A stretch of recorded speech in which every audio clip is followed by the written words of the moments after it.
Donc, mesdames, mesdemoiselles et messieurs, donc bonjour. Je pense que les traducteurs sont fin prêts donc, pour pouvoir nous accompagner donc, durant cette session qui fait suite donc, à la plénière, à l'intervention des officiels par rapport à la participation de la COMSA donc, au niveau de la semaine de la mobilité durable et du climat. Donc il est question pendant cette semaine de parler donc, de tout ce qui est mobilité, donc tout ce qui est atténuation, adaptation, changement climatique. Je pense qu'au cours donc, de ces sessions, que ce soit plénière ou bien des sessions en parallèle, les participants auront à échanger davantage sur les véritables causes, les conséquences et les stratégies et mesures à mettre en place pour faire face durablement au changement climatique. Effectivement, les changements climatiques qui, avec donc, les défis sécuritaires, donc les défis donc, sanitaires, donc les défis économiques, constituent véritablement des contraintes qui se posent à l'humanité tout entière et qui appellent à tout un chacun, comme je l'ai dit, la réponse au changement climatique, avant d'être collective, doit être d'abord individuelle. Donc chacun, en ce qui le concerne. Donc chaque citoyen pour apporter une pierre à l'édifice. Donc nous allons commencer tout à l'heure les présentations avec nos éminents présentateurs qui sont là. Donc nous vont délivrer pratiquement donc, la quintessence de leurs travaux par rapport au changement climatique. Donc je voudrais peut-être faire une présentation brève donc, de ma modeste personne en tant que modérateur. Je pense que dans les documents, donc, la présentation est assez faite brièvement. Donc c'est Dr Gouregnan. Je suis le directeur du Centre d'éducation et de formation environnementale du ministère de l'Environnement, du Développement durable et de la Transition écologique du Sénégal. Je suis également le président du groupe renforcement des capacités au niveau du Comité national changement climatique du Sénégal. Membre également du programme régional efficacité énergétique donc de l'UEMOA, Union économique et monétaire est-africaine. Membre également du comité interministériel chargé du suivi de tout ce qui est projet et programme énergie renouvelable, donc du Centre régional de l'efficacité énergétique et des énergies renouvelables de la CEDEAO, de l'ECN. Et aussi, donc, je suis enseignant de formation qui intervient dans beaucoup de masters en environnement et développement durable, Université de Bombay, Université de Dakar et dans beaucoup d'universités publiques, donc dans le cadre de l'efficacité énergétique et des changements climatiques, de l'environnement, de tout ce qui est économie verte, économie circulaire, la gestion des déchets, etc. Donc on voudrait vous remercier également la Convention des maires d'Afrique subsaharienne pour le travail extrêmement important que vous êtes en train de faire. Et je vous rappelle aussi que je peux me permettre de dire que j'appartiens à cette organisation parce que je suis élu local. Je suis membre du conseil départemental de Kermassar et je suis élu local aussi au niveau de la commune de Malika, donc en charge de l'environnement. Donc je suis en droit de parler au nom des maires et des gouvernements locaux par rapport à l'adaptation, par rapport au changement climatique. Et je voudrais aussi vous rappeler que j'ai accompagné la ville de Pikine, véritable donc, artiste, véritable artisan aussi donc, de la lutte contre les changements climatiques au niveau du département de Pikine, mais aussi au niveau donc, du pays. Et je voudrais vraiment profiter de l'occasion pour remercier vivement M. Ndiagafal, qui est le coordonnateur donc, de tout ce qui est énergie et environnement au niveau de la ville de Pékin. Donc si je suis ici, en partie c'est grâce à lui, donc il m'a invité et on a cheminé ensemble pendant presque 1 à 2 ans, 3 ans, et j'avais pratiquement en charge tout ce qui est formation sur les énergies renouvelables, sur l'efficacité énergétique au niveau donc, du projet PISEC de la ville de Pékin. Donc on a formé pratiquement plus de 500 acteurs locaux pour vous dire que le travail établi aussi a été un travail énorme, un travail salutaire, un travail donc, qui a impacté les populations en termes de connaissances, en termes de renforcement de capacité, en termes de renforcement des compétences, et comme je l'ai dit tous les jours, pour pouvoir lutter efficacement contre les changements climatiques, il faut que les citoyens soient bien armés. Il faut qu'ils soient dotés de compétences aptes à leur permettre maintenant d'agir. Et je voudrais vraiment profiter de cette occasion, M. Fall, pour vous dire merci et pour souhaiter bonne continuation aux travaux dans le cadre de cette CONSA. Donc on va aborder les travaux. Aujourd'hui, on a des panélistes, ils sont 3 présentement. Il y a Mme Véré Chava, donc qui n'est pas encore sur place. Et nous allons discuter des différentes stratégies appliquées pour améliorer l'efficacité énergétique dans les infrastructures publiques. Et là, dans un premier temps, nous allons écouter Mme Monica Madouekwe de l'ECRE. L'ECRE en français, c'est le Centre des énergies renouvelables et de l'efficacité énergétique de la CEDEAO. Donc en anglais, je pense c'est ECOWAS, Regional Center for Energy Efficiency and Renewable Energy. Il va nous parler de la situation de l'efficacité énergétique en Afrique de l'Ouest avec l'élaboration des politiques et le renforcement des capacités. Vous dites que Mme Monica Madouekwe est responsable de la mobilisation des ressources et du développement des projets au niveau de l'ECRE, responsable de la conceptualisation, du développement et de la mobilisation du Fonds pour les projets d'énergie renouvelable, et aussi en tant que chargé de projet, il a élaboré, mis en œuvre la stratégie de mobilisation des ressources du CEREP, écrit en anglais, qui vise à mobiliser les fonds pour les projets prioritaires identifiés dans le cadre des politiques de la CEDEAO en matière d'énergie renouvelable, d'efficacité énergétique, de bioénergie et d'intégration de la dimension genre. En plus de la mobilisation des ressources, elle a 10 ans d'expérience dans les unités d'énergie renouvelable, d'efficacité énergétique et d'intégration de la dimension genre, donc dans les politiques du CEREP. Donc, Mme Monica Madouekwe, vous avez donc 15 minutes pour nous faire l'économie du travail au niveau de l'État. Vous avez la parole. Thank you very much, Chair, for that introduction. I'm here on behalf of my Executive Director, Mr. Francis Tempore, who was supposed to be making this presentation. Unfortunately, he has a meeting, an ECOWAS meeting in Lomé, Togo, that made it necessary for him to be there, and he asked me to make this presentation on his behalf. So the presentation is on adaptation through energy efficiency in public infrastructure in ECOWAS countries. So basically we'll be going through 2 parts. First is the institutional and legal framework on which ECRI has worked with ECOWAS member states to improve energy efficiency for the purpose of addressing climate change. Then the second part will be giving you examples of how we are actually implementing energy efficiency through concrete projects in West Africa.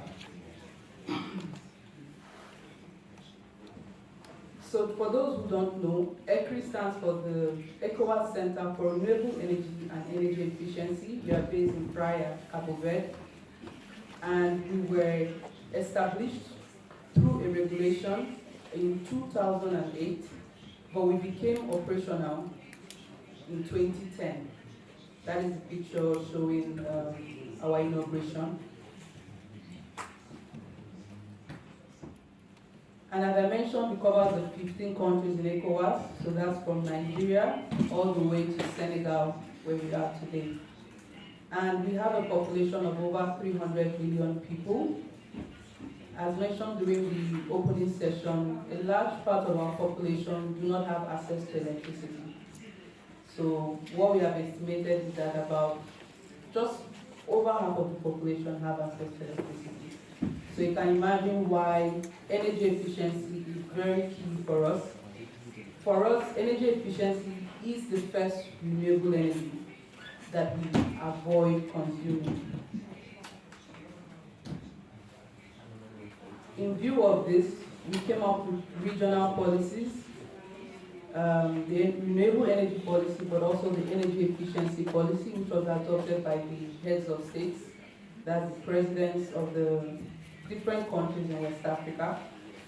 And of course, gender is very important to us. Good management of our forest resources is also key. And that was why in 2017 we came up with the bioenergy policy and the gender policy, also adopted by the heads of states. Currently, we are working on a green hydrogen policy. All these policies all contribute to helping the member states use our resources, energy resources, in the most efficient way possible. Now, ECRI has all these programs that we've developed to help us meet goals and targets of the regional policies we adopted.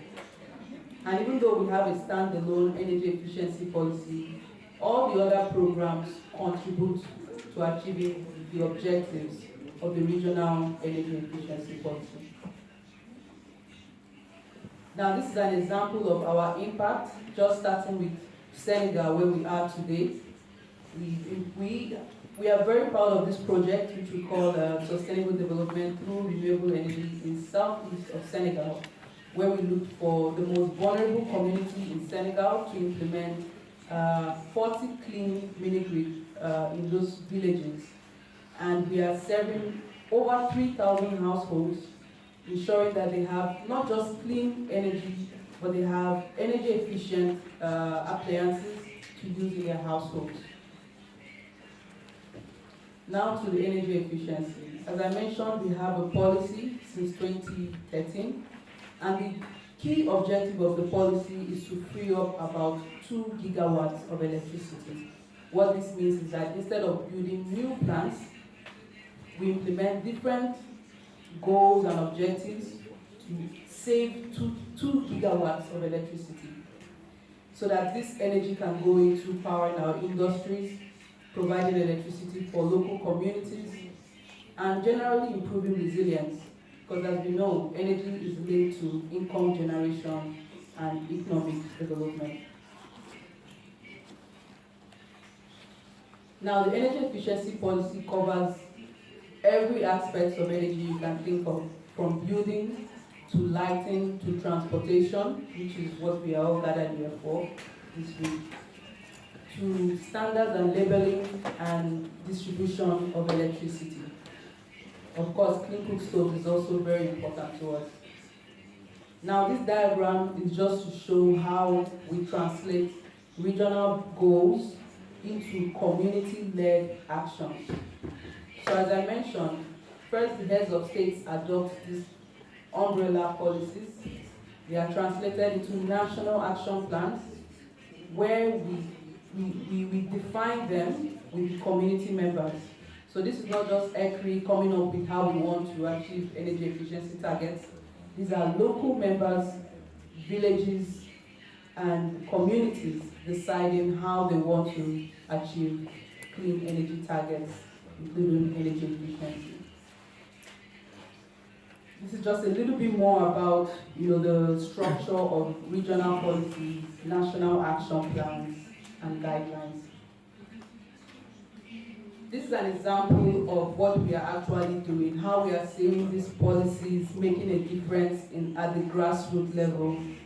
This is an example of what is happening in Burkina Faso, where as a result of the regional policy, the government in Burkina Faso came up with a decree mandating that standards and labels for equipment used in Burkina Faso must be developed to show if the refrigerator, the TVs are energy efficient and they are using electricity at the most optimal level. This is just a breakdown of what the decree says. According to the decree, any appliance using, any household industry using about 100,000 kilowatt hour of electricity must go through energy audits. And this covers buildings, industries, and transport. Now, this is the second part of my presentation where we talk about energy efficiency in infrastructure, just covering the different things ECRI has implemented over the years of our regional policy. As I mentioned, standard and labeling is very important to us. This is to avoid a situation whereby the most inefficient, outdated equipment and appliance is imported from other regions in the world into West Africa. And the objective of this is to make sure that we establish a market for only energy efficient technologies in West Africa. So we have energy efficiency in lighting, and the strategy here is to work with our member states, our communities, our villages to phase out incandescent light bulbs. And when it comes to industries, ECRI has been working with some countries, including Nigeria, especially those countries that have very large industrial activity, to make sure that they implement clean energy productions as part of their operations. So we have examples from what we've done in Benin, Guinea-Conakry, Niger, and Togo, and of course Nigeria. Now, when it comes to transportation, for us, advocacy is key. We are currently doing a study to look at how to introduce electric vehicles for 2- and 3-wheelers in our communities. And electricity distribution is also another activity we work in. For those of you that are in the power sector, you know that in West Africa, we have issues of high distribution losses, and this can go up to 40%. So working with the different actors, we've been able to work with different utilities, generally to bring down losses. So in 2017, losses were about 26.9% for the countries and communities we're working with, 10 utilities. Today we brought it down to 21.3%. So progress is not very impressive because we had more ambitious targets, but we are reaching the goal. Now when it comes to building, we heard from Dr. Kate that in the future, majority of Africans will be in urban areas, and cities are very important for us. So in view of this, ECRI has been working towards addressing the challenge of, one, how can we design for the future? How can we make sure that in the future we have green buildings? And also we're looking at how to manage these current structures we have by making sure that energy audits are conducted and our buildings are as efficient as possible.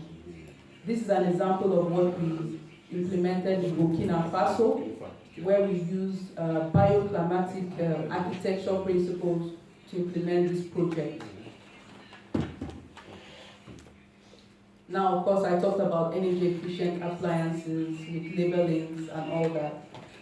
Generally, all the success we've made in West Africa would not have been possible without the great support we've received from our partners, and we look forward to building more partnerships to help us to achieve the objectives of energy efficiency for climate change adaptation in West Africa.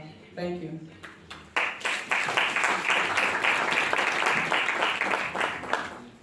Merci beaucoup, Madame Monica, pour votre brillante présentation sur la politique régionale, énergie renouvelable, efficacité énergétique de la CEDEAO. Elle a pratiquement passé en revue tous les secteurs d'activité. Le transport, la construction et l'habitat, la cuisson durable, la production d'électricité, le transport, la distribution. Elle a aussi parlé des plans nationaux d'efficacité énergétique et d'énergie renouvelable.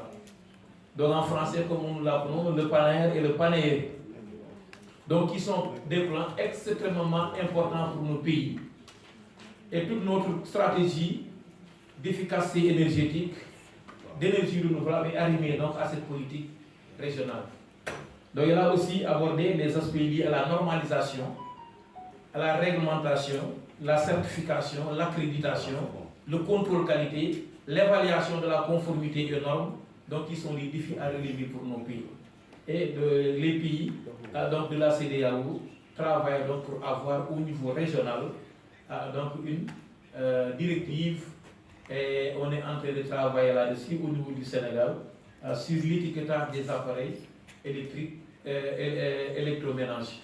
Donc ça aussi c'est extrêmement important, donc il a souligné. Donc une fois de plus, merci et félicitations donc pour cette brillante présentation, et je voudrais vous demander donc d'applaudir vivement donc Madame Monica pour enseigner directement avec monsieur le directeur Ernest John.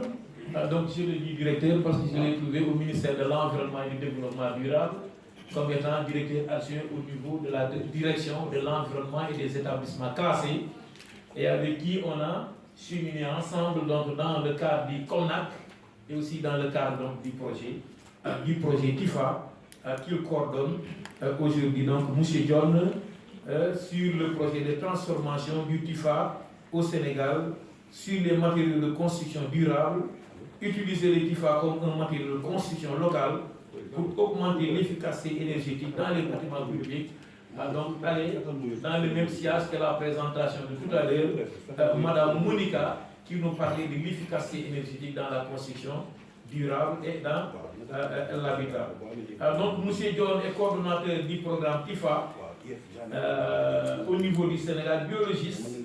Il est diplômé en gestion de l'environnement de l'Université internationale francophone Léopold Sédar Senghor d'Alexandrie. Il est coordonnateur du programme TIFA Combustible, construction en Afrique de l'Ouest, composante construction, donc TICAO, et membre de la plateforme Africa Europe Bioclimatic Buildings for 21st Century.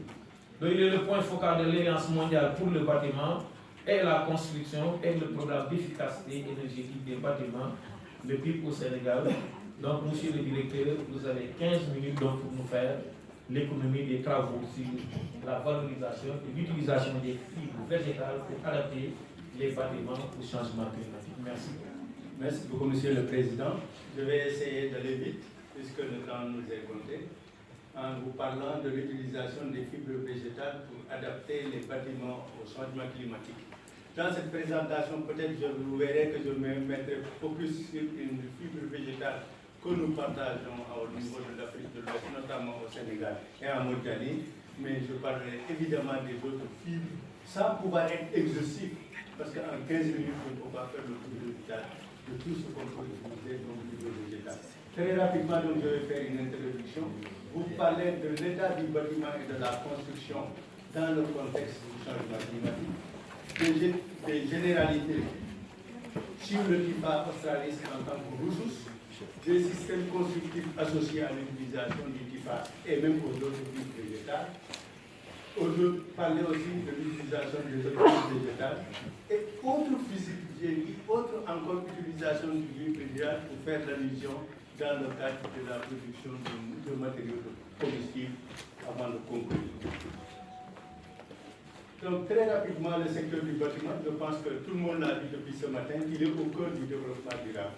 Parce que construire ou rénover, en tout cas des bâtiments de manière éco-responsable, nécessite de considérer l'ouvrage dans son ensemble, depuis la production des matériaux jusqu'à la déconstruction. Deuxième élément, l'utilisation des matériaux biosourcés pour concourir significativement au stockage du carbone atmosphérique.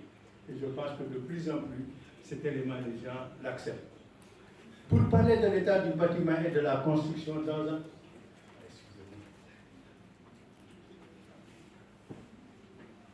Donc, ces matériaux biosourcés couvrent une large gamme de produits et se trouvent dans de multiples applications dans le domaine du bâtiment et de la préservation des ressources naturelles. Un exemple de cas que nous allons évidemment sur lequel on va beaucoup parler, c'est le TIFA australis. Quel est l'état du bâtiment de façon générale et de la construction dans le contexte de crise climatique? Je pense que ce tableau-là, je l'aime bien, parce que ça vous montre deux choses. Que l'énergie qu'on utilise dans le bâtiment, d'où provient cette énergie? C'est le premier élément. Troisième élément, ce que je disais tout à l'heure, qu'il faut absolument considérer quand on parle du bâtiment dans le contexte du changement climatique, considérer les trois phases. La phase de construction du bâtiment, la phase d'exploitation du bâtiment et la phase de déconstruction du bâtiment, etc. Et vous verrez un élément, un chiffre qui m'intéresse énormément. Quand vous regardez pour chacune des phases sa contribution en termes d'émissions de gaz à effet de serre, vous verrez que l'essentiel du CO2 produit par le bâtiment provient de l'utilisation et de la production des matériaux. Et ça, c'est extrêmement important. Contrairement à ce que les gens pensent, quand on considère de façon générale la production des émissions de gaz à effet de serre dans le bâtiment, c'est particulièrement lié à la production des matériaux de construction. Généralité sur le typha australis, peut-être ce typha c'est une plante pérenne qu'on rencontre particulièrement au Sénégal et en Mauritanie, au niveau des deux rives gauche et droite du fleuve Sénégal, qui peut mesurer jusqu'à de 3,50 m jusqu'à 4 m de hauteur, qui a un cycle de reproduction complexe, parce qu'il se reproduit par les deux voies, sexuée et asexuée. Je le dis parce que c'est très important pour ce qui concerne le contexte de l'utilisation de ces matériaux. En haut, vous avez, par exemple, la feuille, ou qu'on appelle la fleur, qu'on appelle la feuille, et au bout de la feuille, vous avez ce qu'on appelle la fleur ou massette. En bas, vous avez cette massette qui est la fleur, et vous voyez ce genre de massette contient environ, peut contenir jusqu'à 300 000 fibres fines qui sont extrêmement intéressantes pour la production de matériaux au niveau de la construction. Ici, vous avez en haut, vous avez la tige, et vous voyez, quand vous regardez la section de la tige, ça comporte un certain nombre de pores, et c'est cet aspect spongieux de la feuille qui fait l'intérêt de l'utilisation de ce typha australis comme matériau isolant dont je vous parlerai tout à l'heure. Et en bas, vous avez la feuille qui peut avoir un certain nombre de fibres qui sont très longues et robustes, et c'est ces longues fibres longues et robustes qui permettent véritablement de produire des matériaux de construction solides et en même temps qui peuvent être d'excellents isolants. Quels sont les types de matériaux qu'on peut utiliser, produire à partir de cette plante? Premièrement, ce qu'on appelle des blocs, qu'on appelle, voyez, des types de blocs, des aglos, qui peuvent être d'excellents matériaux de remplissage dans le bâtiment, qui peuvent jouer un rôle extrêmement intéressant dans le cadre de l'isolation des bâtiments, etc. Autre type de matériaux, c'est ce qu'on appelle les briques de terre comprisées, beaucoup plus compressées, qui peuvent être dans une certaine mesure aussi de remplissage dans le bâtiment et en même temps de l'isolation dans le bâtiment. Autre type de matériaux, c'est ce qu'on appelle les formats adobe. Adobe, c'est-à-dire que vous n'avez même pas besoin de presser, vous avez juste envie, c'est quasiment des matériaux moulés, mais qui sont moulés avec de la terre et des fibres végétales, et qui peuvent jouer un excellent rôle, et dans certaines mesures même, peuvent être des matériaux porteurs au niveau du bâtiment. Ici, vous avez un autre type de matériaux qu'on appelle les blocs ourdis, qui sont utilisés dans la confection des parois horizontales, notamment les terrasses. Et vous voyez, on peut les façonner de telle sorte à faire passer tous les circuits, notamment les circuits électriques, etc. Autre type de matériaux, vous avez la terre, un autre type de bloc pour ce qui concerne les parois végétales. Là, vous avez deux types de matériaux qu'on peut utiliser à travers le TIFA. Des plaques terre TIFA ou bien des plaques TIFA seulement qui sont tressées. Et chacun de ces matériaux peut jouer le rôle d'isolant, le rôle de coffrage au niveau des parois végétales et des parois horizontales, etc. Et vous avez un exemple au niveau du set des parois, des plaques que vous avez à gauche qu'on peut utiliser, qu'on peut fabriquer, qu'on appelle des plaques en sandwich, qui peuvent être utilisées industriellement pour produire des matériaux. Vous voyez le bâtiment que vous avez à droite, c'est des bâtiments du parois, depuis les parois verticales jusqu'aux parois jusqu'à la toiture sont fabriqués uniquement à partir de ces types de plaques. Et donc, il faut valablement remplacer les murs en béton de ciment, etc. Un autre type d'utilisation du TIFA, à gauche, vous avez, pour former des toitures, ce qu'on appelle les toitures en panneaux, etc., le format en tuiles, ou bien à gauche, à droite, vous avez un autre type de bâtiment dont les parois verticales sont réalisées avec des adobes dont je vous parlais tout à l'heure, terre TIFA. Le bardage des parois horizontales et verticales pour les protéger de la chaleur, et même la toiture avec des panneaux TIFA tressés. Et ces matériaux, ce type de bâtiment peut être un excellent moyen de stockage des produits agricoles. Deux types d'utilisation possibles de ce que je vous ai dit. À droite, à gauche, vous avez l'utilisation des panneaux tressés pour former à la place des courbies pour les parois horizontales. Et à droite, vous avez les possibilités de remplissage avec des blocs en terre TIFA, mais aussi à la production des enduits. Ce bâtiment, c'est un bâtiment que nous avons en grandeur réelle au niveau du pôle urbain de Diamniadio. Aujourd'hui, il fait 5 ans, on a expressément laissé cette partie de cette manière pour voir même le comportement de ces matériaux dans le temps. Ici, vous avez d'autres applications du matériau pour faire de l'isolation extérieure, ce que vous avez dans la photo de gauche, pour faire du remplissage dans la photo de droite, tous les matériaux, terre TIFA, etc. Ici, vous avez une autre forme d'utilisation du TIFA en chaume, où le TIFA est tressé, et cette utilisation est particulièrement intéressante parce que c'est des bâtiments qui offrent un excellent confort intérieur. Et ces chaumes peuvent durer jusqu'à 10, 15, 20 ans. Parce qu'en Europe, ils font 50 ans, et quand ils sont très bien faits, ils peuvent durer aussi longtemps parce qu'ils sont résistants, sans besoin d'être changés. Ici, vous avez une autre forme d'utilisation pour construire des infrastructures scolaires, avec toutes les murs avec de la terre TIFA, isolée, la toiture avec du faux plafond en panneau de tir qui offre un excellent confort acoustique, thermique, et bien sûr avec tous les autres types de confort que vous connaissez.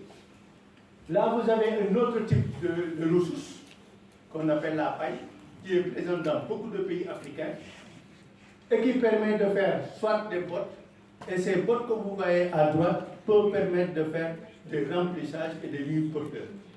Et je pense qu'en 2015, quand j'étais à la COP Paris, avant 2015, en 2014, il y a un lycée qui était en cours de construction avec ces types de panneaux, et c'est un lycée, c'est à l'énergie positive. En 2015, je l'ai revisité, tout à fait terminé, et c'est un lycée, et c'est un bâtiment à énergie positive. Là, vous avez un autre type de matériau, excellent matériau qu'on considère comme l'acier de demain, c'est le bambou, qui peut être utilisé pour former les armatures, qui peut utiliser, et vous voyez un bâtiment tout à fait moderne à gauche, qui utilise le bambou, etc., dans les bardages, etc. Un autre type de matériau, c'est le chanvre, différent du chanvre et un chien bien fait l'objet de restrictions, mais c'est dans la même catégorie, la même famille, mais pas les mêmes espèces, qui est une excellente plante, herbe, qui permet de fabriquer des bétons, comme les blocs, etc., faire du remplissage, etc., etc. Un autre type de matériau qui cohabite toujours avec nous, c'est la fibre de coco. Coco que nous avons, après avoir mangé le coco, on peut produire des panneaux qui sont totalement isolants et qui peuvent remplir beaucoup de fonctions dans la construction de nos bâtiments. Et vous voyez, avant d'arriver ici, vous voyez tous les matériaux dont je vous parlais jusqu'à présent. Ce sont des matériaux intéressants dans le sens que on n'a pas besoin de beaucoup de transformations pour les utiliser dans la construction. Et c'est là tout l'intérêt de l'utilisation des matériaux. Parce qu'aujourd'hui, il y a beaucoup de débats qui sont agités à travers le monde quand on parle de neutralité climatique, de neutralité carbone. Ce sont ces matériaux biosourcés qui peuvent facilement nous permettre d'atteindre aujourd'hui la neutralité carbone. au niveau du bâtiment. Parce que très peu transformés, donc qui utilisent très peu d'énergie, et à la déconstruction, on peut totalement les utiliser sans aucun risque réinjecté dans la construction. Une autre type d'utilisation du matériau du phare, comme combustible, aujourd'hui que nous avons expérimenté et développé au niveau du Sénégal, pour produire ce qu'on appelle des pellets ou granulés, que vous avez à droite, à gauche, et qui sont utilisés par un type d'équipement particulier qu'on appelle des cuiseurs ou des micro-gazéificateurs, et qui peuvent être de dimensions variables à différentes utilisations dans la cuisine, dans les grandes cuisines comme dans les petites cuisines. Et ce matériau-là, vous voyez que comme le Tifa est très abondant, ce ne sont pas mes parents mauritaniens qui vont me démentir, c'est sur des milliers d'hectares que ça existe au niveau du delta du fleuve Sénégal, au niveau rive gauche comme rive droite, et même à l'intérieur du Sénégal. Et on peut utiliser des tonnes et des tonnes. C'est une plante pérenne que les animaux n'utilisent pas tant que ce n'est pas transformé et qui n'est pas aussi facilement destructible. Et vous voyez donc une utilisation assez intéressante que nous avons expérimentée. Et aujourd'hui, dans le contexte de la crise énergétique dans le monde, il semble même que ces granulés, leurs prix ont augmenté au niveau de l'euro. Parce que ça fait un excellent moyen de réchauffer les bâtiments et de faire la cuisine à la place des énergies fossiles. Et pour conclure, très rapidement parce que le temps est compté, c'est que cette filière quand même, qu'on appelle communément biosourcée, est confrontée à un certain nombre de barrières pour son développement. Parmi les barrières, premièrement les barrières techniques. Parmi les barrières techniques pour ce qui concerne le TIFA, c'est la mécanisation de la ressource, qui nécessite quand même du matériel, un développement de matériel adapté. Le produit et sa mise en œuvre aussi obéissent à un certain nombre de normes qui n'existent pas encore. Même si aujourd'hui on est en train quand même de développer des bonnes pratiques pour aller vers des normes. Troisième élément, le suivi du vieillissement des matériaux, c'est une problématique qu'il faut surveiller pour pouvoir garantir que le matériau conserve la même capacité d'isolation pendant qu'il vieillit. Des barrières quand même d'ordre financier, c'est-à-dire l'absence de mécanismes de financement appropriés pour soutenir ces filières. Et le marché aussi, c'est le manque d'incitation financière. Puisque c'est de l'innovation, c'est des matériaux nouveaux, on a besoin, et c'est comme ça qu'on a soutenu tous les matériaux qu'on utilise aujourd'hui dans le bâtiment traditionnel pour les faire. Des instruments de politique publique sont indispensables aussi pour soutenir le développement de ces biosourcés. Parmi ces instruments, il y a des instruments bien sûr réglementaires, des instruments fiscaux et financiers, comme je l'ai dit tout à l'heure, des campagnes de sensibilisation, de communication et de formation. Parce que jusqu'à présent, dans nos sociétés, il y a des gens qui considèrent ces matériaux biosourcés comme des matériaux destinés aux pauvres. Alors qu'aujourd'hui, à travers le monde, les plus grandes constructions emblématiques sont réalisées à partir de ces types de matériaux. Là, les politiques d'achat, je pense que c'est extrêmement important de les prendre en compte dans les politiques d'achat publiques préférentielles et les mesures d'organisation aussi de la filière sont importantes. Il est important d'organiser sa filière. Je vous remercie et je reste à votre disposition, peut-être pour le temps. Merci beaucoup, monsieur le coordonnateur, monsieur Ernest Dione, donc pour cette présentation extrêmement importante. Cette présentation qui constitue pratiquement un pont ou bien un levier sur lequel on peut activer pour promouvoir l'efficacité énergétique, pour promouvoir donc les énergies renouvelables, pour promouvoir les matériaux locaux de construction. Donc comme vous l'avez dit donc, dans votre conclusion, nous considérons ces matériaux comme des matériaux de pauvres. Moi je dis que ces matériaux, ce sont ces matériaux qui ont accompagné l'homme depuis son apparition sur Terre jusqu'à la révolution industrielle. Donc c'est avec la révolution industrielle qu'on a commencé à connaître ce modernisme. Et cette révolution industrielle ne fait pas plus de 2 siècles. Alors que l'apparition de l'homme sur Terre, depuis le paléolithique, le néolithique, jusqu'à ces révolutions industrielles, c'est des millions et des millions d'années. Donc l'homme était en contact direct avec sa nature. Et l'homme utilisait tout de façon rationnelle, l'homme utilisait tout de façon réfléchie, l'homme utilisait tout, donc il ne dégradait pas l'environnement. Donc c'est depuis la révolution industrielle qu'on est en train de faire subir donc, à cette planète donc, des difficultés majeures. Il a terminé pratiquement par les outils de promotion de ce que je veux dire de la maîtrise de l'énergie ou bien même de la transition énergétique. Il a parlé des outils politiques, des outils législatifs, réglementaires, les outils stratégiques sur lesquels on doit donc s'appuyer pour développer donc, ces technologies. Il a aussi évoqué les autres techniques, les autres outils du monde, c'est les outils financiers et économiques, à travers les prêts bonifiés, la taxation carbone, les fonds, etc., le budget de l'État, des collectivités territoriales. Ça aussi, c'est des outils extrêmement importants sur lesquels il faut agir.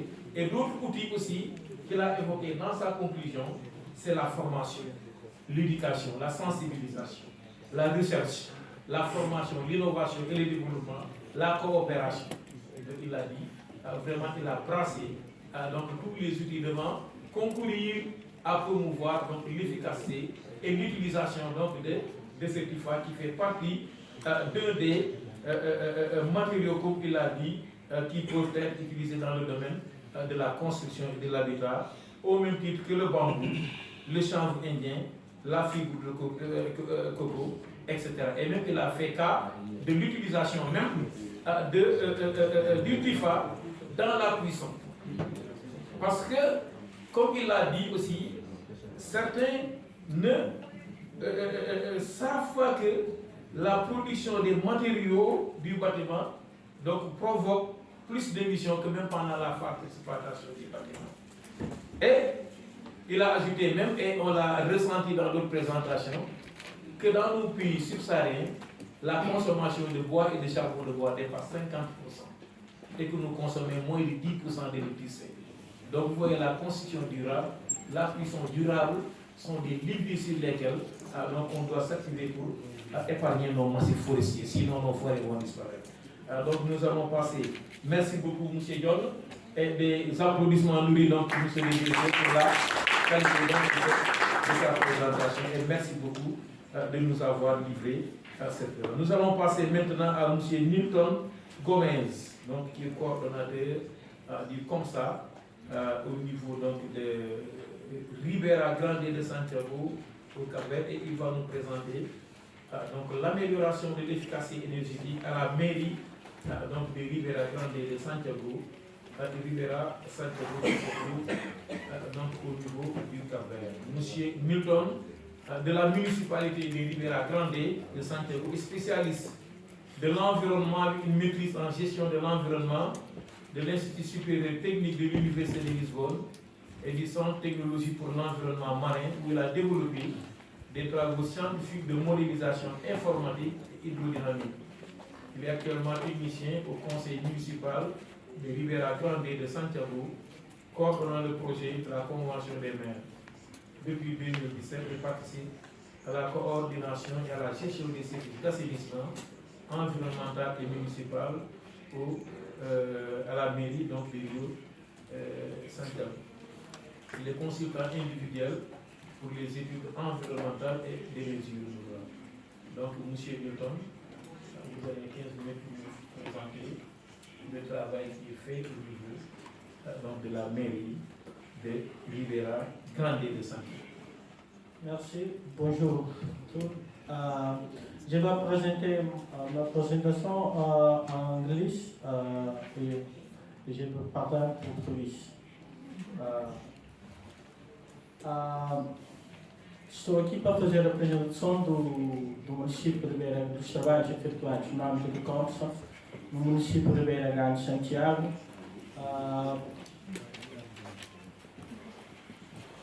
E também pelos trabalhos efetuados entre os dois municípios de Ribeira Grande de Santiago e Praia.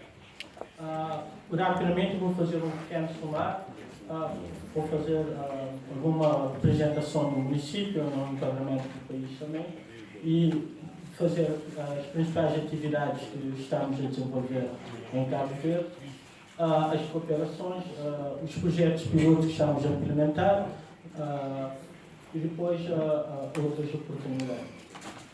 O município Em termos orgânicos, temos o presidente, o Dr. Nelson Moreira, tem o vereador Venceslau Sanches, que é o vereador da área de ambiente. Depois tem a equipa de projetos, que sou o Nilton, coordenador, e também tem o Adilson, que é o assistente financeiro. E tem um centro de energia renovável e manutenção industrial, que nos dá suporte técnicos em termos de energias renováveis. Estamos sob a orientação do AECI, de Cooperação Espanhola, em Cabo Verde. O município de Beira de Santiago fica no extremo, na zona sudoeste da ilha de Santiago, é vizinho do município da Praia, no qual são os dois municípios que são parceiros membros do COMSA em Cabo Verde. Dos 22 municípios, somos os primeiros os municípios signatários do COMSA, e daí a nossa responsabilidade de ser um exemplo e dar um exemplo para os próximos municípios integrados no grupo. A nossa principal atividade é agricultura e pesca. A Cidade Velha é a capital do município, que é o património da humanidade também, decretada pela Unesco. Temos o turismo como principal atividade. O município, a semelhança do país, que é o arquipélago, o país insular, tem sofrido imensamente pelas ações da alteração climática, com secas prolongadas e quando há chuva, há em pequeno período de chuva com enorme intensidade, causando inundações e grandes danos ao município e ao país. Nesse sentido, e também dentro da política que o município tem em implementar ações de adaptação e mitigação da alteração climática, ingressamos ao COMSA, que tem nos apoiado na implementação de ações e projetos no município. Temos desenvolvido ações juntamente com o município da Praia, temos mensalmente realizado encontros e semestralmente temos um encontro diretivo com o presidente e a direção dos parceiros. Estamos a elaborar o CICAP conjunto com a Cidade da Praia, que é a cidade vizinha. Nesse sentido, achamos a ser mais eficaz a elaboração de um plano conjunto. Dentro do plano vai haver alguma particularidade, ações, mas, no entanto, haverá também ações que vai ser conjunto com os municípios. O município atualmente já temos uma estação meteorológica para a recolha de dados meteorológicos e qualidade de dados. Julgo que foi financiado pela Cooperação Espanhola ao governo de Cabo Verde. Isso vai ajudar também nos nossos estudos de qualidade de dados no município. Temos feito a socialização do projeto com o pessoal do município, com técnicos da Câmara Municipal. Também temos feito atividades de formação e capacitação aos técnicos das câmaras municipais em desenvolver projetos no âmbito da ação e mitigação de energia renovável, que depois poderão criar um conjunto de projetos, uma pasta de projetos, para depois ir à procura ou facilmente ser financiado.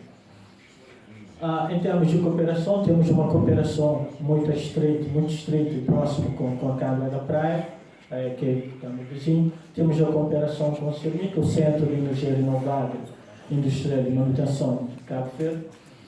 Temos feito parceria com o IPC, que é o Instituto para o Património Cultural, que também, sendo a Cidade Velha, capital do município, e Património e Humanidade, o IPC também faz a gestão do património.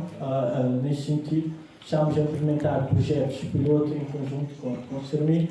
A Eletra, que é a empresa de produção e fornecimento da rede energética no país. A infraestrutura de Cabo Verde, com o governo de Cabo Verde, e também estamos a convidar outros municípios a integrar, fazer parte do plano. A Câmara Municipal da Praia também tem feito ações de sensibilização e socialização do projeto do município da Praia, nas escolas, essencialmente no ensino secundário, no qual tem tido um enorme impacto também em termos de socialização e comunicação e sensibilização. A Câmara Municipal da Praia, em termos de projeto piloto, está a implementar alguns projetos pilotos. Nesse sentido, é a iluminação do estádio municipal, do estádio da zona de Ponta d'Água. Também fornecimento de energia renovável, energia elétrica no mercado municipal da Praia, que é o maior mercado de Cabo Verde. Pretende fornecer energia elétrica e também energia para a conservação dos produtos no mercado. Nós, o município de Begana, em termos de parceria a nível internacional, temos feito, juntamente com a Praia, visita às Ilhas Canárias, a Ilha de Tenerife, onde estamos a elaborar uma cooperação e também troca de experiência, de modo a adquirirmos conhecimento e experiência para implementarmos no nosso município. Também participamos na Cimeira em Quissum, na Cimeira da África City em Quissum. A nível do município, estamos a implementar ações de adaptação, de implementação de sistemas fotovoltaicos nos principais edifícios da Câmara Municipal. Nós iniciamos com um diagnóstico feito pela CERMI, que é um instituto competente. Fizeram um diagnóstico do todo o consumo dos principais edifícios do município, tipo de materiais eletrônicos que consomem com consumo de energia, e foi concluído que nós temos cerca de 45%, consumimos cerca de 45% de kWh de energia.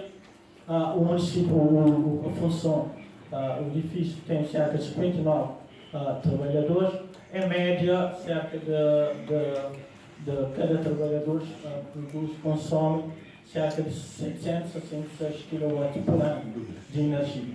E toda a energia atualmente que é consumida no município provém da rede é energia convencional, ou seja, combustível atual. A maioria do consumo é feito durante o dia e durante o dia de semana, de segunda a sexta, que é a atividade laboral da Câmara. E em termos de emissão, essa atividade, o consumo, estamos a produzir cerca de 34 mil toneladas de CO2 por ano, só com o consumo de energia elétrica convencional. Nesse sentido, queremos inverter todo o consumo. Isso é análise gráfica que fizemos em termos de consumo, pico máximo de consumo e aparelhos de maior consumo. Depois a apresentação vai ser partilhada para todos, para fizerem mais pormenor. Temos o pico de consumo, que normalmente, em termos de mês da época mais quente, que há o maior consumo por causa da utilização do aparelho ar-condicionado. E também em termos de durante o dia, temos entre as 9 até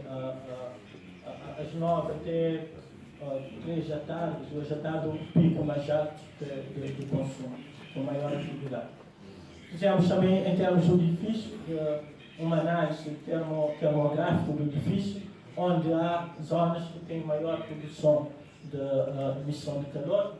Identificamos telhado, alguns aparelhos acessórios de eletricidade.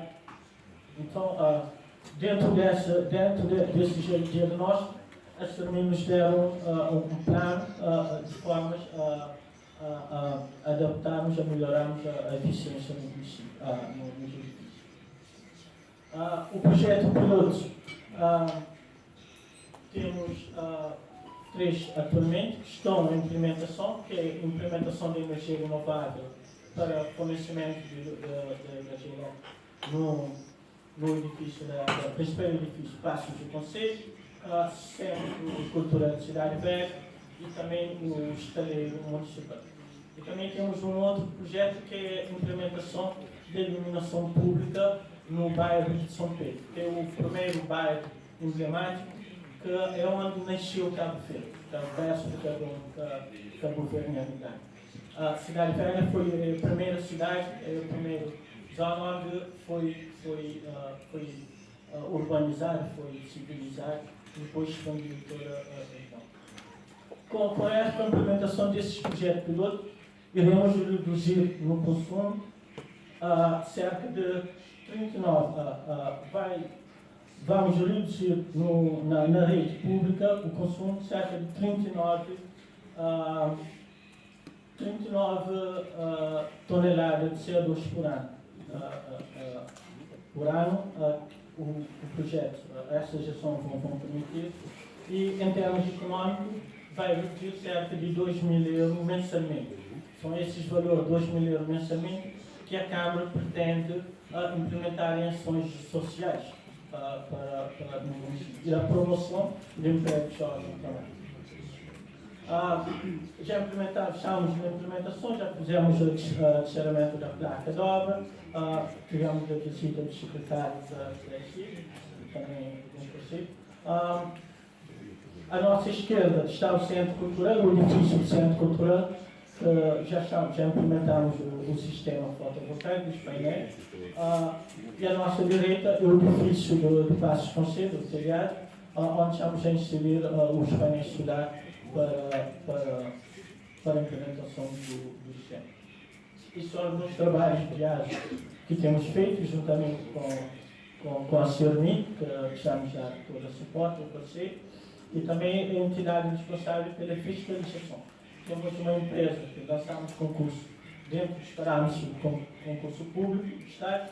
A empresa está implementada, a CERMI também, como entidade fiscalizadora, está a fiscalizar todos os trabalhos, que depois da implementação de todo o sistema, irá ser certificado e validado pela Direção Nacional de Energia. Em termos de iluminação pública, vamos implementar ações de iluminação pública. Nós iremos adotar um sistema diferente, não vamos colocar cada luminária com painéis, vamos centralizar um polo de energia, neste caso vai ser no edifício do Centro Cultural, que vamos instalar um pequeno centro que vai fornecer a energia na rua pública. Vai haver cabo subterrâneo que vai fornecer nesses postos de luminária que estão à nossa direita. Então, isso vai ajudar muito na manutenção e também em termos de impacto de estética também das obras. Achamos que, segundo estudos que fizemos, ser mais eficaz. Em termos de arquitetura dos postos, vai ser integrado com a zona histórica. Também estamos a criar uma plataforma digital para o Serviço Municipal da Câmara, de modo que as pessoas possam solicitar serviços municipais a partir da casa. Ou seja, não é preciso deslocarem-se até o município, até o Passos Conselho para solicitar serviço. Dessa forma, vão reduzir o uso do transporte, que em Cabo Verde ainda é utilizado através de combustível fóssil, e também vai incrementar no município os trabalhos na Câmara, trabalhos digitais, vai minimizar o uso de papel, o uso de impressoras, de máquina fotocopiadora, vai ser um rede interno dos trabalhos. Vou fazer uma análise de um processo, passo digitalmente para um outro colega, faz uma análise e no final tem um relatório, mas é tudo digitalizado. E a pessoa lá em casa também pode ter um despacho final. Isso vai reduzir muito em termos de consumo de energia, na produção de cópias, de impressoras e também na questão de mobilidade. Também estamos a implementar um projeto piloto de iluminação do estádio municipal através do sistema fotovoltaico. Toda a rede de energia irá ser fornecida através de painéis solares para a iluminação e para também o uso da energia elétrica. em termos de áreas verdes, também de adaptação, estamos a aumentar espaço áreas verdes no município, dentro de um projeto que é More Green, Less Heat, mais verde, menos calor. Nesse sentido, já estamos a implementar áreas fruteiras, áreas verdes no município. Temos feito trabalhos de sensibilização com o Nicolau Mar, tudo obrigado.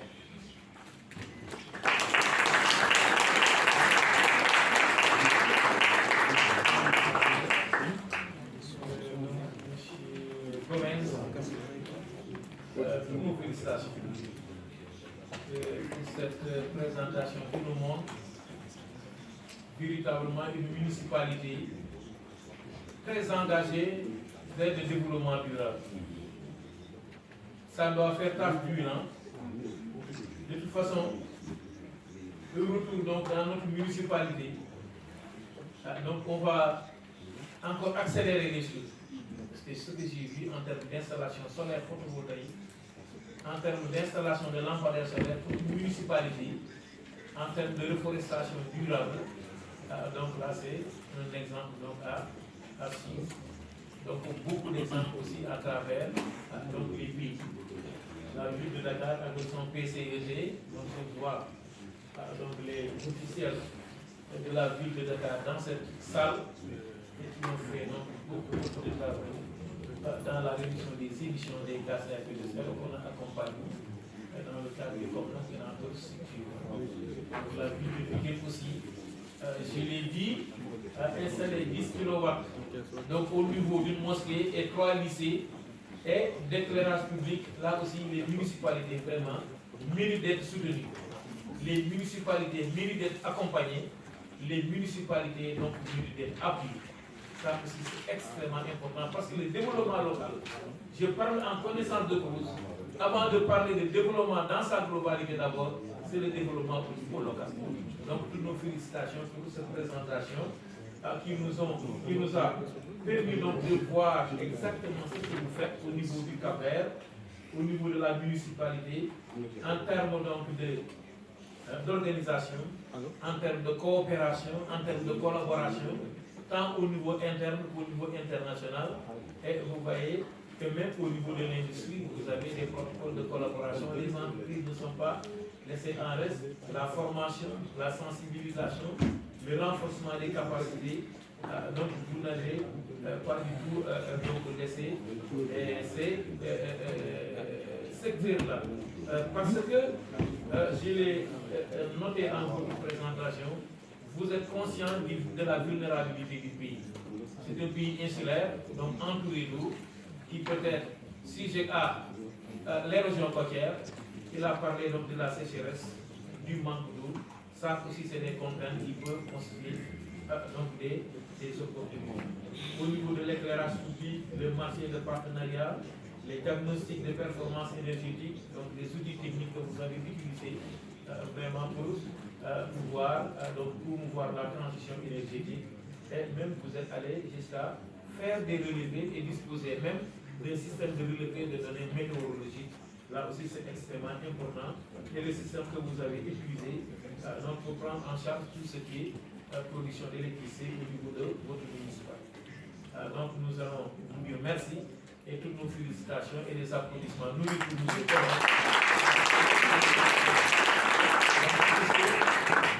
nous allons donc ouvrir pratiquement les débats si nous ne sommes pas contraints par la pause, donc pour permettre à certains participants aussi d'échanger, apporter leur point de vue sur les présentations pertinentes qui ont été délivrées par nos trois experts, donc pour vous permettre aussi de poser des questions, de partager vos expériences, vos suggestions, vos avis. Donc merci beaucoup. Et la parole est à qui veut donc la prendre pour des questions, observations, avis et suggestions. Merci. Mais, pour prendre donc la liste, mais on va. Oui. C'est pas Malik Fall. Pas Malik Fall. De la phase explicative.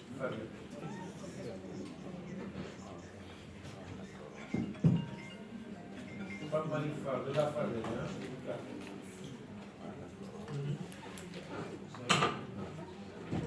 Eliman Sako Sembel. Eliman Sako Sembel.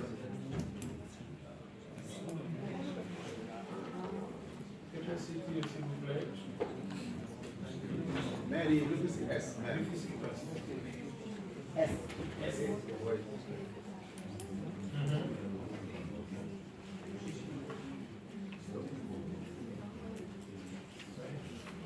Amadi Dabo. Amadi Dabo. Maire de Sangalkam.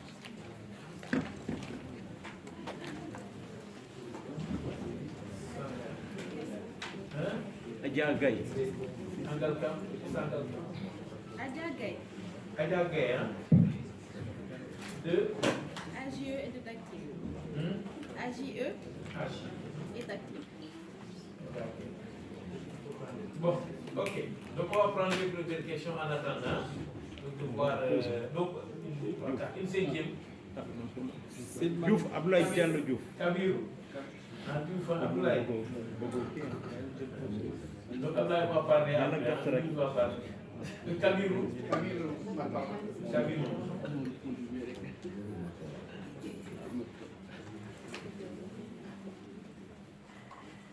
On a 5 intervenants, après on va prendre une deuxième liste. Pape Malik, allez, c'est vous. Bonjour tout le monde. Je vous remercie quand même de ces brillantes interventions. Mais en fait, ce que je vais faire, c'est avant d'être une question, c'est une interpellation. En fait. Parce que moi, ce que j'ai vu, d'abord, je vais faire ma présentation. Je m'appelle Malik Fall, je suis étudiant à la FASEC de l'UCAD, mais je suis également le secrétaire général de l'association Zéro Péché Sénégal. Donc nous avons eu à travailler avec aussi TIFA, avec les pailles TIFA bien sûr. Donc nous avons vu ça et nous vous remercions également de cette initiative. Maintenant, l'interpellation que je voulais faire est que, par exemple, nous avons vu avec l'ONU, ils ont dit d'ici le mois de novembre, la population mondiale va passer va passer à 8 milliards donc, de personnes dans le monde. Et nous avons bien vu qu'effectivement, il y a une corrélation entre donc, les déchets fournis dans le monde, des déchets, et la population mondiale. Parce qu'effectivement, si nous prenons par exemple les peuples les plus peuplés, en fait, excusez-moi de la redondance, au niveau mondial, nous pouvons prendre le cas de la Chine, par exemple, qui produit plus de gaz carbonique. Et ensuite, il y a les États-Unis, oui, ça on peut le comprendre par l'industrialisation, mais après vient l'Inde. Et ce qu'on a vu avec, bien sûr, l'ONU, ils ont bien dit que l'Inde va doubler, en tout cas, en fait, va dépasser en termes de population la Chine. Donc, qu'est-ce qui va nous attendre, en tout cas, d'ici novembre 2022.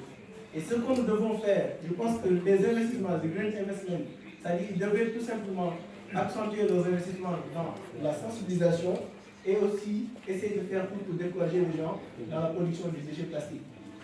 Surtout ça, parce que ce sont ces déchets plastiques-là qui produisent plus de pollution en quelque sorte. Et on ne peut pas, même si on essaie de recycler, ça, on produit également d'autres déchets, des types de pollution. Par exemple, avec l'incinération, on voit qu'il y aura des pollutions, etc. Donc, est-ce qu'on ne peut pas avoir abandonné ce modèle des bouteilles en plastique, par exemple, essayer de voir avec le projet TIFA, est-ce qu'on ne pourrait pas faire des bouteilles comme ça, quelque chose comme ça. Merci beaucoup. Ok, donc on va prendre Sabo chez Iliman.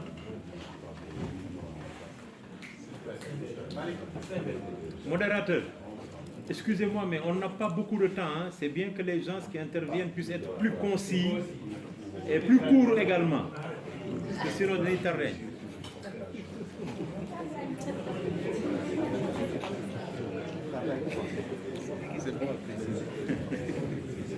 dañuy tar rek de grâce ñu ngi fi ba ngoon ba surtout man ak yéen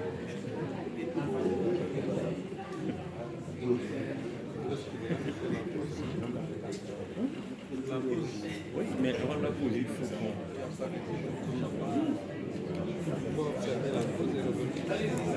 Voilà, bonjour, chef d'assistance. Bonjour, monsieur le président, et félicitations aussi à nos brillants panélistes pour les présentations qui ont été tenues tout à l'heure. Allez droit au but. Je suis M.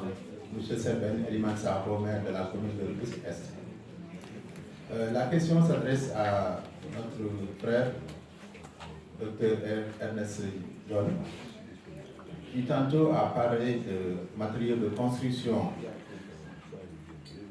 Il me semble aussi que dans son exposé, il a eu à faire un lien entre les matériaux de construction et aussi la production de CO2. J'ai bien observé la gamme de produits qu'il a eu à nous présenter, mais en parlant avec mon promoteur, je suis tombé sur la notion de béton cellulaire. Je ne sais pas exactement quelles sont les composantes de ce produit. Alors je voudrais l'interpeller pour savoir plus clair.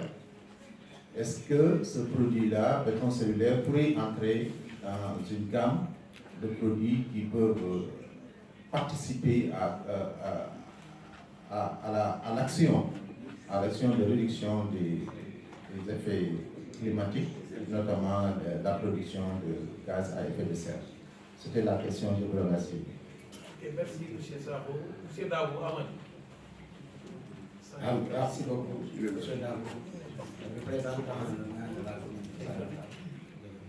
Alors, pour aller droit au but, alors, la première présentation a parlé de l'efficacité énergétique. Nous pensons que l'efficacité énergétique commence d'abord par une réduction massive de la consommation des énergies. Et que pour réduire la consommation des énergies, parce que nous, notre problème, c'est que nous restons trop à la maison. Et il faudrait donc créer les conditions pour permettre à nos familles de sortir et de trouver des cadres d'accueil, des parcs attractifs qui pourraient les accueillir. Et c'est dans cette perspective l'idée de projets de parcs écologiques dans des zones où la possibilité existe. Nous sommes dans une commune où il y a encore de l'espace vert, donc il est possible de régler ce problème-là. L'autre point, c'est par rapport aux matériaux biosourcés. Effectivement, nous ne doutons pas de la convenance, c'est peut-être très agréable, mais la question c'est sur la durabilité. Est-ce que c'est des matériaux qui peuvent tenir dans le temps? Merci de votre attention. Merci. Aya, Gay.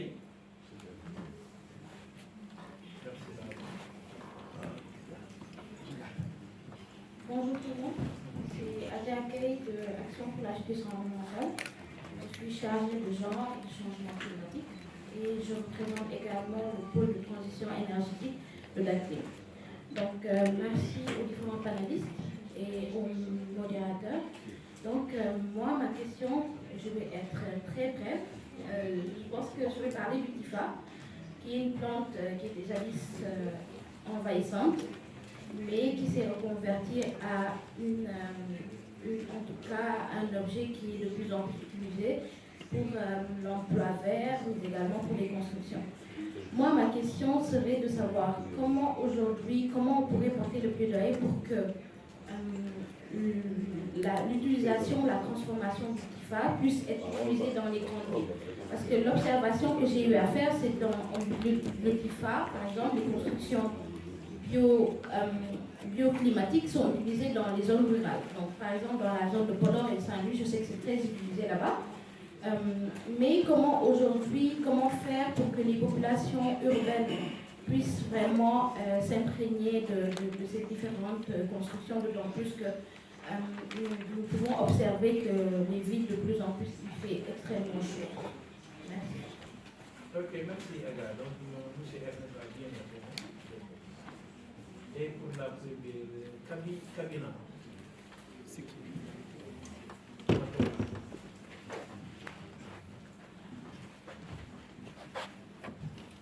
Bom dia, eu sou Camilo Macongel, eu venho de Moçambique, da cidade de Amadola. Em primeiro lugar, gostaria de parabenizar as três apresentações que foram brilhantes. Mas a minha pergunta vai para o Dr. Ernesto a respeito dos materiais de construção. Disse bem o Dr. Ernesto que o uso destes materiais de construção, como a dose, como as palhas de palmeiras, já vem há muitos anos atrás. E nossas populações têm usado muito esses materiais, principalmente nas províncias do meu país, por exemplo, Zambésia, Inhambane, Maputo, têm usado muito esses materiais.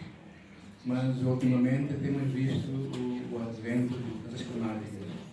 Temos ventos fortes, os aquecimentos da mina, temos ventos fortes, tempestades, que têm afetado o litoral do nosso país.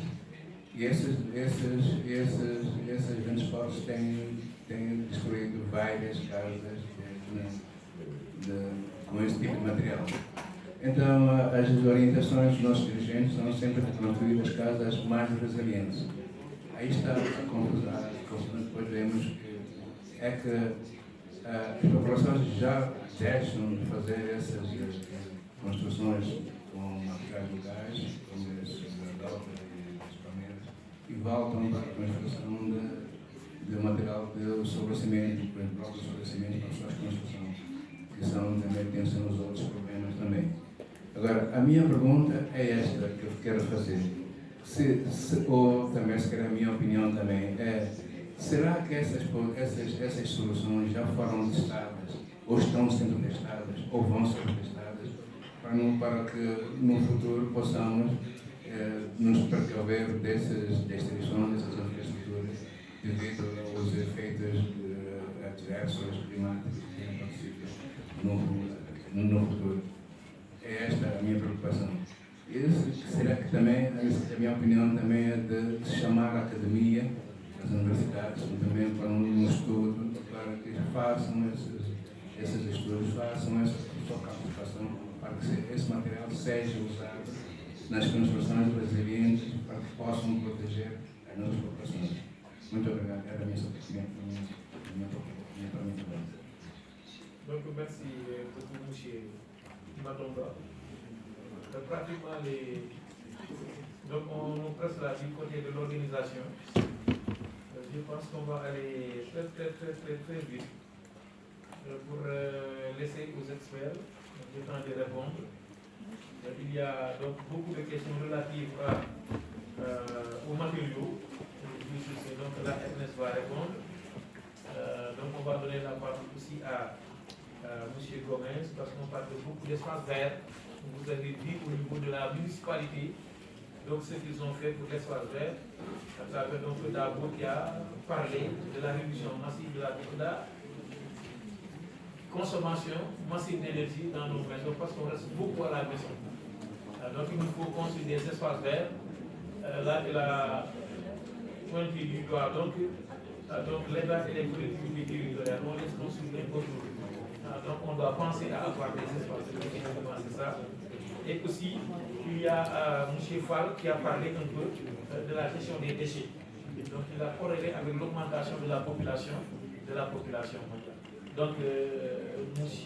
Ernest, comme vous avez la plupart des questions, vous pouvez répondre en 1 minute. Merci beaucoup. Je vais aller le plus vite possible, étant entendu que les auteurs des questions à la pause peuvent se rapprocher de moi si je n'ai pas assez répondu. Pour ce qui concerne la première question, de possibilité ouverte par le TIFA pour se substituer au plastique, on sait déjà les pailles que vous utilisez qui sont interdites aujourd'hui au Sénégal.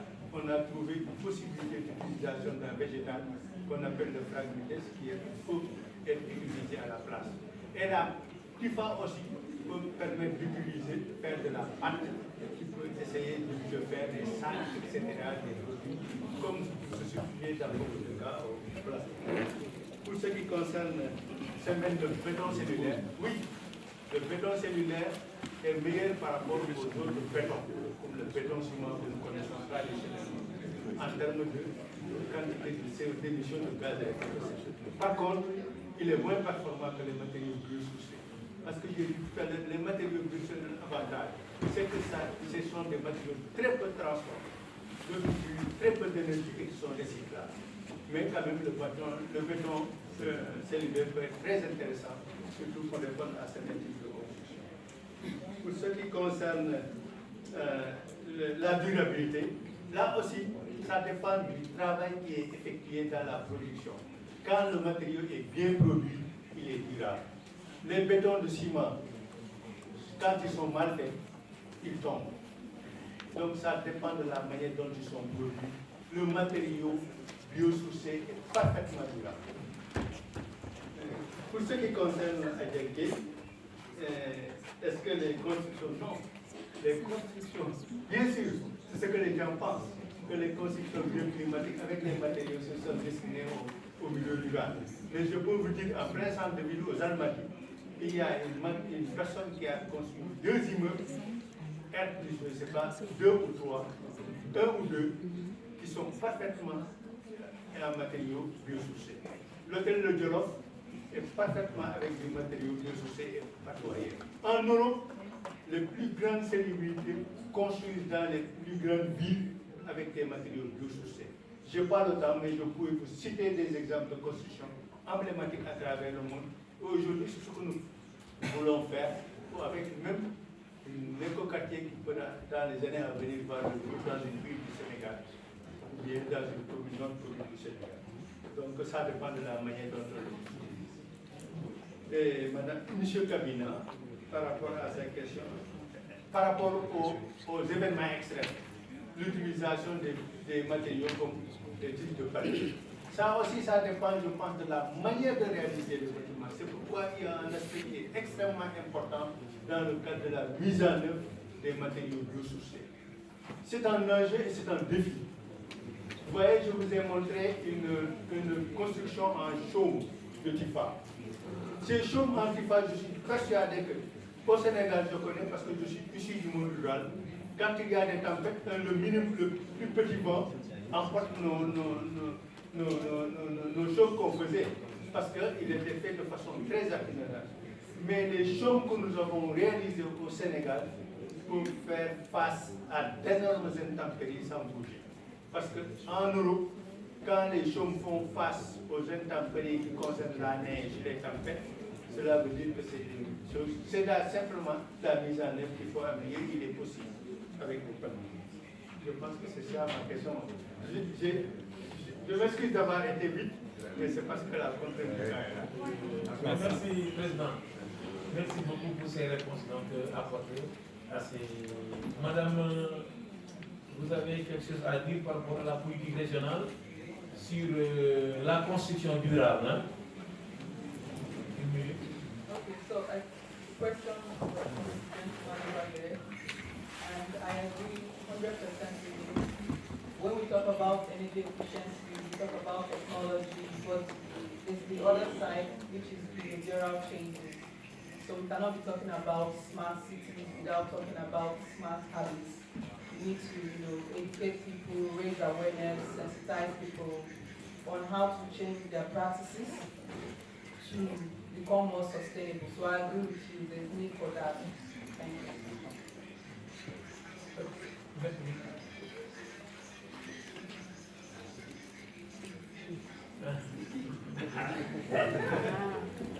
Je pense que c'est pas M. Diagne qui parle de ce plan-là, Diagne.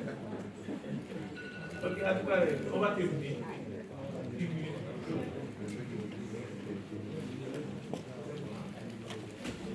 Donc, merci à tous et à vous. Et donc, bon déjeuner et on reprend à 14h30. La salle, c'est